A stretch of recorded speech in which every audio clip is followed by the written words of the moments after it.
Hai, perkenalkan nama saya Arianti Olivia Purba, usia saya 30 tahun, saya tamatan S1 Pendidikan Matematika. Saya mengajar di PAUD lebih kurang selama 6 tahun. Tujuan saya menjadi guru PAUD karena saya sangat senang dengan dunia anak-anak, karena dunia anak-anak itu dunia yang penuh dengan keceriaan dan penuh dengan kepolosan. PAUD Anugerah Merek beralamat di Jalan Besar Pematang Siantar, Kawanjahe. KB Anugerah memiliki 5 ruangan belajar, 4 ruangan kelompok B dan 1 ruangan untuk kelompok A dan 1 ruangan kantor. Dan PAUD Anugerah memiliki permainan di luar ruangan seperti ini. Dan inilah ruangan belajar PAUD Anugerah.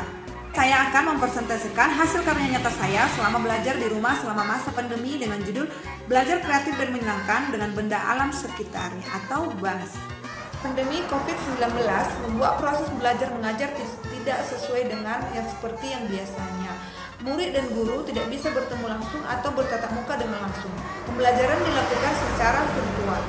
Jadi selaku guru TK kita harus lebih kreatif dan inovatif, membuat suatu proses pembelajaran yang menarik dan menyenangkan.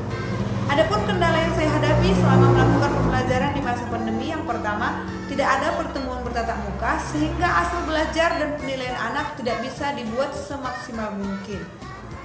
Dan yang kedua, orang tua merasa terbebani menjadi pengganti guru di rumah. Dan yang ketiga, orang tua masih berpikir bahwa pembelajaran PAUD itu tidak begitu penting. Dan kendala yang keempat, bahan ajar yang telah disiapkan tidak sesuai dengan kurikulum yang dibutuhkan, media yang bisa dibeli, contohnya buku dan LKS. Dan kendala yang kelima, kurangnya akses internet, media HP, dan kuota. Kadang orang tua mengeluh tidak memiliki kuota dan kadang orang tua mengeluh HP-nya dipakai saudara yang lain untuk mengerjakan tugas. Strategi pemecahan masalah yang dilakukan dalam memecahkan masalah di atas, yang pertama, para pendidik di Sekolah PAUD Anugerah Merek membuat video pembelajaran semenarik mungkin, gambar dan lagu sesuai dengan usia anak, yang membuat anak-anak semakin tertarik dan menimbulkan minat belajar, sehingga orang tua tidak perlu membujuk anak untuk melakukan pembelajaran, sehingga terjalin kerjasama yang baik anak dan orang tua. Strategi yang kedua, membuat media pembelajaran dari bahan alam sekitar yang tidak membutuhkan biaya dan gampang ditemukan. Contohnya pelepah pisang, daun-daunan, buah-buahan, dan batu-batuan. Dan strategi yang ketiga, membuat tanda dalam grup belajar kepada anak yang telah mengirim hasil belajar, sehingga ada orang tua yang melihat nama anak yang lain sudah berisi dan nama anaknya masih kosong, sehingga dia tidak ingin anaknya tertinggal dari anak-anak yang lainnya, sehingga dia mengirimkan hasil belajarnya pada grup belajar anak. Strategi yang berikutnya, memberikan apresiasi kepada anak dan orang tua yang selalu rajin dan semangat untuk memunculkan motivasi kepada orang tua yang lainnya.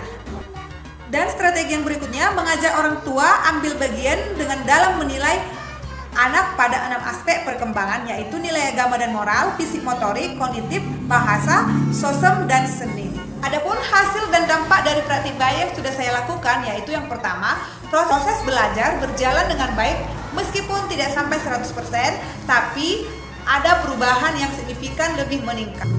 Dampak yang kedua, kerjasama dengan orang tua berjalan dengan baik. Dan yang ketiga, kreativitas anak semakin terlihat. Dan hasil yang keempat, anak semakin menyayangi lingkungan alam sekitar karena dia menyadari bahwa dari lingkungan alam sekitar kita juga bisa belajar banyak. Dan dampak yang terakhir, anak bisa menjelajah dunia melalui benda-benda di lingkungan alam sekitar. Berdasarkan pemaparan karya nyata di atas, maka dapat disimpulkan bahwa yang pertama, bahan alam yang ada di lingkungan alam sekitar dapat digunakan untuk media pembelajaran dalam penyampaian pembelajaran yang kreatif dan inovatif sebagai penanaman nilai-nilai karakter pada anak.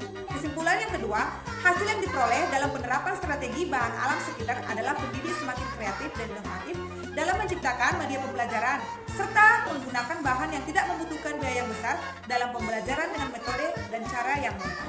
Saran dan rekomendasi. Yang pertama, rekomendasi untuk pengelola PAUD. Pemberdayaan dan optimalisasi bahan alam sekitar sebagai indikator pengembangan kemampuan anak dan meringankan beban orang tua. Rekomendasi yang kedua, untuk pendidikan anak usia dini, selama belajar dari rumah, mengaplikasikan strategi bahan alam sekitar ketika penyampaian pembelajaran kepada anak-anak sebagai pembelajaran di kelas. Rekomendasi yang ketiga, untuk masyarakat, agar masyarakat senantiasa memberikan dukungan penuh kepada setiap program dan metode pembelajaran di PAUD sehingga strategi belajar alam sekitar dapat lebih maksimal lagi. Demikianlah persentase karya nyata saya. Terima kasih dan salam sehat.